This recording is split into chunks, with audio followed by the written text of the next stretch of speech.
Hey guys, I'm Nick and welcome back to the channel. Or if you happen to be a new visitor here or just a regular viewer that hasn't subscribed yet, please go ahead and click on that big subscribe button to stay up to date with all the current and happening Star Trek news all over YouTube.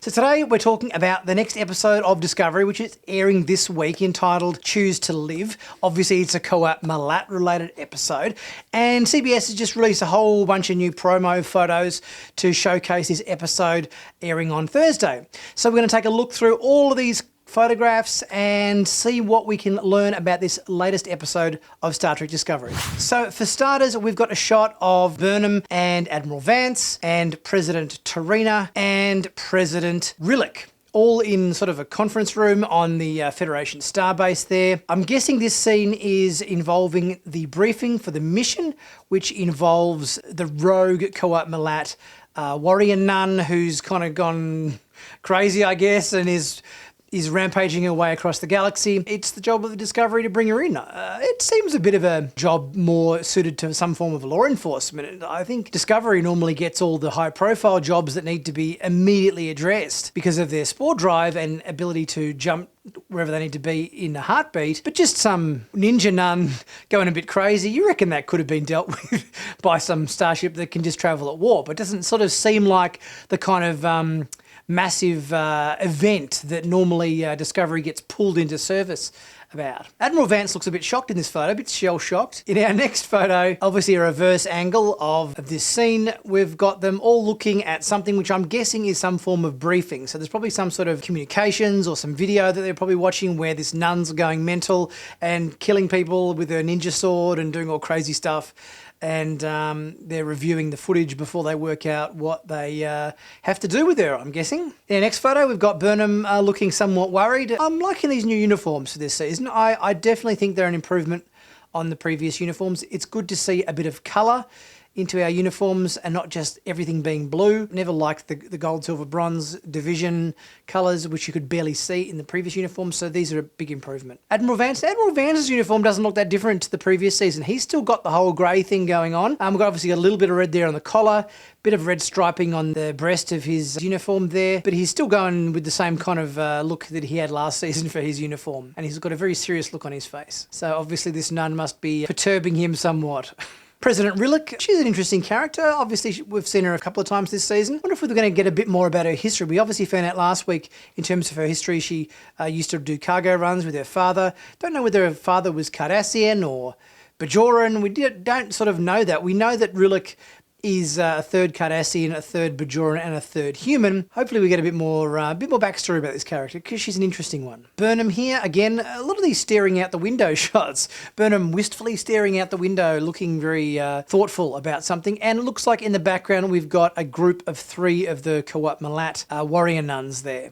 In this shot we've got Dr. Culber in sickbay, and I'm guessing we're going to have a bit of a B story this week. So we've probably got the Discovery off trying to track down this Coat Malat rogue warrior, Culber in medlab or medbay or sickbay, whatever they call it, working on Gray and Adira, trying to give Gray his new synth body, because we obviously found out last week they're doing the whole Picard thing on him and going to try to transfer his consciousness into a synthetic body. Looking at the controls on the screen here, I would say that that's definitely the case, because we've got Adira's brain up on screen there. We've got Tal, the symbiont, and obviously he's just sort of checking brainwave activity and isoboramine levels and all the techie doctor stuff to obviously see if he can isolate the grey consciousness to transfer that into a synth body. Dr. Sung in the last season of Picard was a bit touch and go in terms of getting it done with Picard, let alone Dr. Culber, who has 0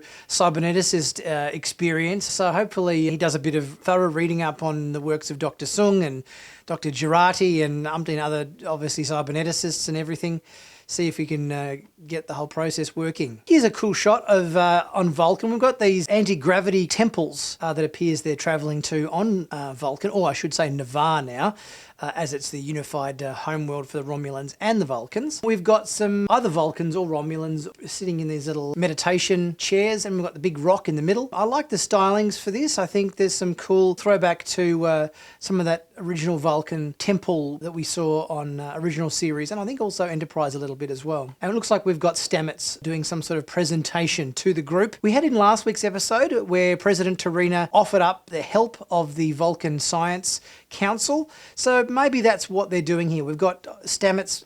Looks like he's presenting something to these guys, guessing it's something to do with the involvement of the Navaran Science Academy and how they're going to help with the solving of the anomaly situation. And next shot here, we've got Stamets again with a bottle of orange liquid and something odd floating in it. If any of you guys happen to know what this round bottle of orange fluid with some sort of organic substance floating in it, let me know. Doesn't ring any bells with me. Here we've got Stamets and Book, again in the same Navaran temple there. And here we've got President Tarina doing a mind meld with Book. Maybe she's helping him come to terms with his visions that he's seeing, perhaps, with his nephew Leto running around the hallways of his ship. And maybe she's trying to help him kind of ground himself, because he's obviously really struggling after the destruction of his homeworld in the first episode of the season. Another shot of Book with some, pretty mountains in the background. And here we've got the Vulcan or Navaran Science Academy, I guess they are,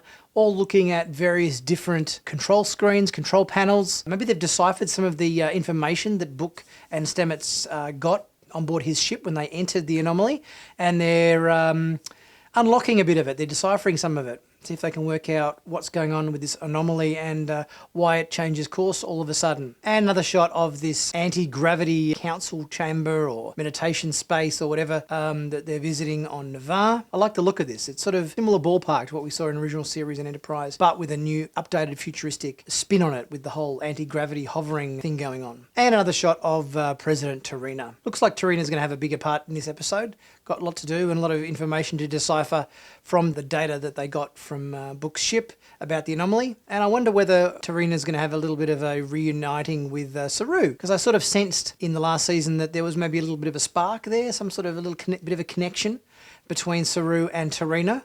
And the interview I did with Doug Jones earlier this year, he seemed to also imply that there was a little bit of potential spark between Saru and Tarina. So it'll be interesting whether that comes to fruition in this season. Guys, leave your thoughts in the comments section. Let me know what you're looking forward to about this week's episode of Star Trek Discovery, entitled Choose to Live. Please leave a super thanks, guys. If you're able to, it really helps the channel out. Much appreciated. If you can't, just leave a like and a comment.